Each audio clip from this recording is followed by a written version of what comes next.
రాజకీయ పోస్టులపై కేసులు చెల్లవు. నల్లబాలు కేసులో హైకోర్టు సంచలన తీర్పు అంటూ చూస్తా ఉన్నాం. ఇది చాలా గొప్ప తీర్పు, మంచి తీర్పు అండి. సోషల్ మీడియాలో ప్రభుత్వాన్ని వ్యతిరేకిస్తే, ప్రజా హక్కుల కోసం మాట్లాడితే, ప్రజా గొంతుగా వినిపిస్తే అరెస్ట్ చేస్తా ఉన్నారు, వాళ్ళు బెదిరిస్తా ఉన్నారు. మనని మొన్న చూసినాం కదండి, అరే యూరియా దొరకట్లేదు, రేవంత్ రెడ్డికి ఓటేసినందుకు మా చెప్పుతో ఓటుకోవాలి, యూరియా లేదు అని చెప్పి ఒక సోషల్ మీడియా పోస్ట్ పెడితే ఆ ఇంటికి డైరెక్ట్ పోలీసులు పోయేది అరెస్ట్ చేస్తాను. సో అక్కడ ఉన్న గ్రామస్తులు కొంచెం ఎదురు తిరిగితే ఇక పోలీసులు అక్కడ తోక ముడుచుకొని పోయారు. అది ముచ్చట. ఒక ఇట్లా ఉంది. ఇక ఆ రంగపాల విషయం కూడా రీట్వీట్ చేసిన అంతే. ఆయన కొన్ని పోస్ట్ చేసింది కూడా ఆయన రీట్వీట్ చేసినందుకు ఆయన తీసుకుపోయి జైలు వేసారు. విమర్శించడం భారత పౌరుడి వ్యక్తిగత స్వేచ్ఛ. ఎవరి పరువుకు భంగం అయితే వారే ఫిర్యాదు చేయాలి. మూడో వ్యక్తి చేసే ఫిర్యాదుపై కేసులేవి పెట్టొద్దు. మెజిస్ట్రేట్ ఆదేశిస్తేనే కేసు నమోదు చేయాలి. నల్లబాలుపై నమోదైన 3 ఎఫ్ఐఆర్లు రద్దు. పోలీసుల తీరు సహజ న్యాయ సూత్రాలకు విరుద్ధం. ఏకపక్షంగా ఎఫ్ఐఆర్ నమోదు చెల్లదు హైకోర్టు. పోలీసులకు మెజిస్ట్రేట్లకు మార్గదర్శకాలు జారీ అంటూ చూస్తా ఉన్నాం. ఇక్కడ చూడండి, ఆల్రెడీ మార్గదర్శకాలు ఇచ్చేసిండు, ఆర్డర్స్ పాస్ చేసిండు. ఎవరైనా సోషల్ మీడియా ద్వారా విమర్శిస్తే, వాళ్ళు మాట్లాడితే వాళ్ళ మీద కేసులు చెల్లవని చెప్పేసి తీర్పు అయితే ఇవ్వడం జరిగింది. జస్టిస్ ఎన్ తుకారాంజీ అయితే ఇచ్చారు. వాళ్ళు చాలా మంచి తీర్పు ఇచ్చారు.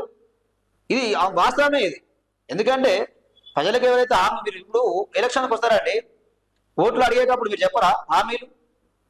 మేము రుణమాఫీలు చేస్తాం, తులం బంగారాలు ఇస్తాం, మహిళలకు 2500 ఇస్తాం, వడ్డీ లేని రుణాలు ఇస్తాం, మేము కోటీశ్వరులను చేస్తాం, 1 కోటి మంది మహిళలను కోటీశ్వరులను చేస్తాం, ఉచిత కరెంట్ ఇస్తాం.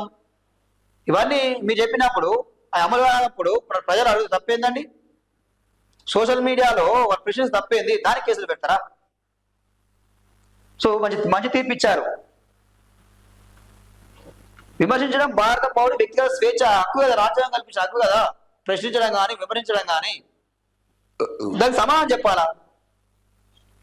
గాడైన విమర్శనాత్మక రాజకీయ పోస్టులు, ప్రసంగాలపై పోలీసులు యాంత్రికంగా కేసులు నమోదు చేస్తే చెల్లదు.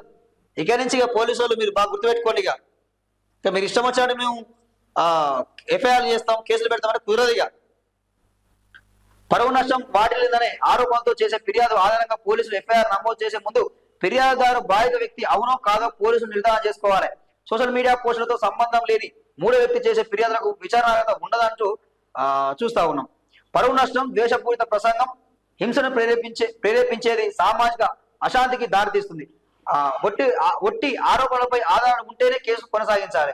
కేవలం గాడైన రాజకీయ విమర్శ చేశారని చెప్పి నేరారోపణలు చేయడానికి వీల్లేదంటూ చూస్తా ఉన్నాం. ఇట్లా ఇప్పుడు నేరారోపణలు చేసిరని చెప్పి అరెస్ట్ చేసుకోకపోతే కాంగ్రెస్ లా, బీఆర్ఎస్ లా, బీజేపీలో ఎవరు ఉన్నారు? ఇక మరి అందరి వైపు జననే ఉండాలి. తెల్లారితే రాజకీయ విమర్శలు చేసుకునేది రాజకీయ నాయకులు ఒకరి మీద ఒకరు ఆరోపణలు చేసుకుంటా ఉంటారు.